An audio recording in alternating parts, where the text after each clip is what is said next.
Go now. Hello, I am Robert Ogilvy, Executive Strategist and EQ Coach. Glad you could join me today. Today's question, why do you want a coach that has curiosity? If you expect to get real results, right? That this is why this stuff is important. So I'll explain this in a bit more detail. But just to recap high level, what we're going to be looking at today is that, so first of all, it's getting into how curiosity relates to this client-centered attitude, which is great, so people aren't shoving pre-baked ideas down your throat. Second of all, someone that can show curiosity is able to do their job around clarifying and simplifying, and yet also getting you to keep reflecting on the right, hard, complex problems which do continually emerge and need to be managed over time. And lastly, actually, it's a good example not just that they have the mastery needed to keep getting better and continuously learning, but from a role modeling standpoint that helps who's in you, the client, right, and helps make you better over time. So we'll just break that down in a lot more detail. Okay, so why was I thinking about this stuff?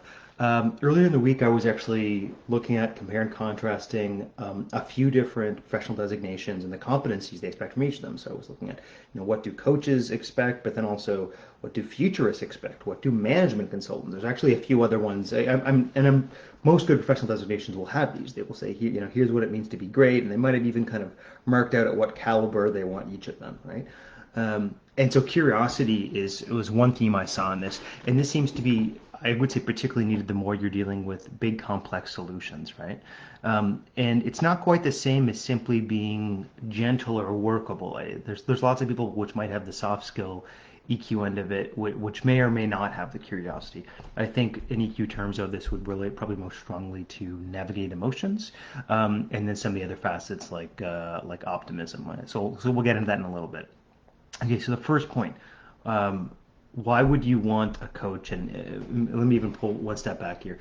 I'm talking about coach, could be a management consultant, but it's really anyone that is trying to develop your skills and or help you work on the business, on the organization to make it better, right? So maybe I should just soften it and just say, why would you want a practitioner that has curiosity? Okay, so the first point, it shows that they are client-centered. They are there in service of you, and it's not about their big ideas or opinions or some big pre-baked system tool, some pre-baked model that they have that they're going to shove down your throat, right? They are more curious around your situation, your business organization, your context, collecting not only more details, but getting a fresh bird's eye picture of what the hell is going on. And ultimately, it's about you and your solutions and the things that you're going for, right? The things that make sense for you, which is part of the nature of any relationship being client-centered, right? It's driven by the goals of the client, not someone coming in and doing it for you, right? And so a practitioner, a coach with curiosity is going to be much more inclined and interested in doing that. I'm going to dig a bit more into the view, the philosophy of why that's important, right? One of the tenets of coaching that's coming out of this is that basically you need to see your clients as fundamentally capable and able to do it, and then they're making choices, they're developing as they need to as part of that. But that would be counter to they're not fundamentally broken and screwed up and unable to save themselves, and they need some help. They need some outside person. No, that's not the case, right? So really, this is honoring their own human potential, their own development potential. To know their needs, to be in touch with their needs, and to be able to build themselves up. No one needs to give them the right answer. This is a good time to remind you that, so if you look at self-efficacy, which would be a piece of self-concept, and I think this was done with sports team, it was a basketball team, something like that, and basically they looked at the two different basically coaching attitudes. In the sense, it's sport coaching, but it was coaches are either saying, do your best wherever you're at, keep pushing your personal limits and mastering and getting better, versus coaches that said, stop being yourself, stop having your own individual kind of feelings and interests, and follow the plan. So here's the thing: even when the teams did well, the athletes that were part of that, shut up and follow the plan group, their self-efficacy dropped because the signal you were giving to them was that you are risky, you are useless, you are unimportant, you are a detriment to good performance. So stop being yourself. And great, if we win, that's proof positive that you were getting in the way. So you should increasingly be less yourself. Well, how's that gonna fucking feel, right? Horrible. It's going to destroy your motivation. And motivation is a critical thing for flow states. It's for mastery, for autonomy. So anyway, that's a bit of a tangent, but this is all why it's important for someone to hold a client-centered attitude, right? It can also just come off as arrogant if someone has too much of a pre-baked solution, right? Okay, so the second point, you want someone that is able to help bring simplicity and clarity to the situation, but you also want them to be driving themselves to keep getting a better conception of what is going on. And that's what it means to have curiosity. This is something that's particularly critical for futurists because they're working with different lenses and models. And so there is this kind of ongoing sense-making question of like how useful is this frame or that frame? You know, is there the stories we're telling in our organization in terms of what we do and how we add value, is this still useful? Could this lens be better? Is this story we're telling about how we're understanding and tackling this problem, is that still a useful story, right? So curiosity is part of that. It's like, does it make sense? Does it still make sense? And so the magic word here would be complex systems, right? You want someone, you want the overall engagement to be trying to bring clarity and understanding this, that you can actually do something workable with it.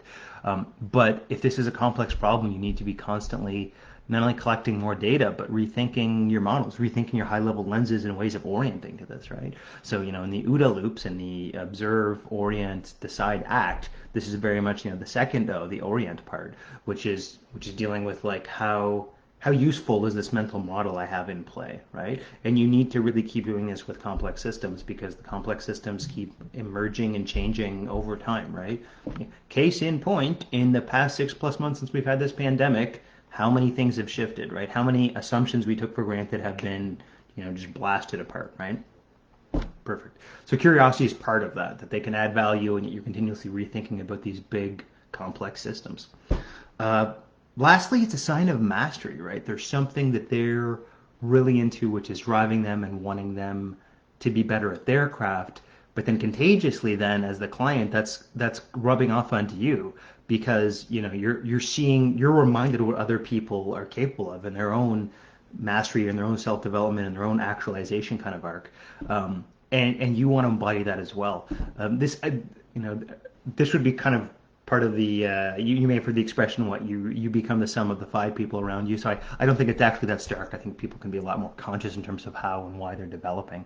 But the notion that you're actually seeing people who are interested in continuous learning and development is fantastic for you to want to bring that out in yourself, right? And they're also just good peers to learn from, right? So and any practitioner you're working with, any executive coach, any business coach you might be working with, you want to see that they're continually learning and developing. I'm reminded of last year when this might sound a touch ageist, but there's a lot of young folk, I would say below 25, that want to get in aspects of sales and marketing, but not just don't have a lot of experience, which is fine, you will build that over time, but didn't have a lot of working mental models and thought it would be quite easy.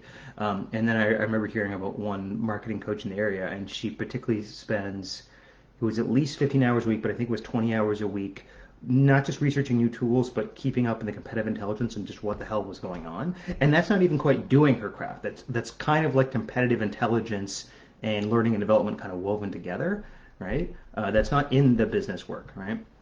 Or you know, it's a slice of in the business perhaps. And I thought that was important. It's like that's what the benchmark is at. Or you'll see a lot of articles now which are about how much chief executive officers read, right, and how many books they pound through, right. I think that partly gets at it. So for them, it's about, you know, the amount of knowledge they can take in and assimilate, and how well they can apply it, and all these different mental models and lenses. Because that's actually part of, you know, part of intelligence is actually the scaffolding. Is as you not only develop more knowledge, it's not just your rate of learning is part of intelligence, but the other thing is that you can scaffold in other mental models you have, right? So the more you're collecting mental models, the more you can relate everything to everything else in a fluid, functional, you know, coherent way, right? And so the ability to do that becomes really important as you're dealing with, again, complex problems. So you want someone that's embodying that mastery. Okay, I'll just try to super quickly recap this. Why do you want high curiosity and a coach and a practitioner and a business coach that you might be working with? Shows they're client-centered, shows they can both simplify and yet actually keep you pushing forward towards these complex problems, which is actually hopeful. And then lastly, hopefully some of their mastery can rub off on you and bring some of that out in yourself. So I'm Robert Ogilvie, Executive Strategist and EQ Coach. Hope to talk to you guys again soon.